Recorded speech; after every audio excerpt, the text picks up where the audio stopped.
मोठी बातमी समोर येते बीडमधून। मागील काही दिवसांपासून बीड जिल्हा महाराष्ट्राच्या राजकारणात केंद्रस्थानी आहे।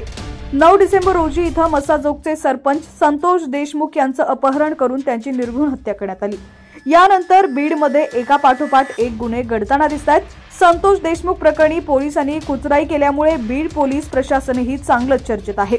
या सगळ्या घडामोडी ताज्या असताना आता बीड जिल्ह्याला हादरवणारी घटना समोर आली आहे। इथं पोलीस अधीक्षकांच्या कार्यालयात गळफास घेतलेल्या अवस्थेत एका पोलीस कर्मचाऱ्याचा मृतदेह आढळलाय।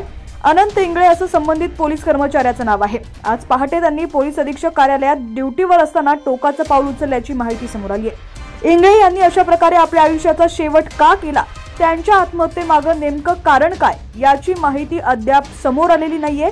इंगळे यांनी आत्महत्या केल्याची माहिती त्यांच्या नातेवाईकांना देण्यात आली आहे। पोलीस घटनास्थळाचा पंचनामा करतायत। कर्तव्यावर असणाऱ्या पोलीस कर्मचाऱ्यानं अशा प्रकारे आत्महत्या केल्यानं बीडच्या पोलीस प्रशासनात खळबळ उडाली असून आत्महत्येच्या कारणाचा शोध घेतला जातोय।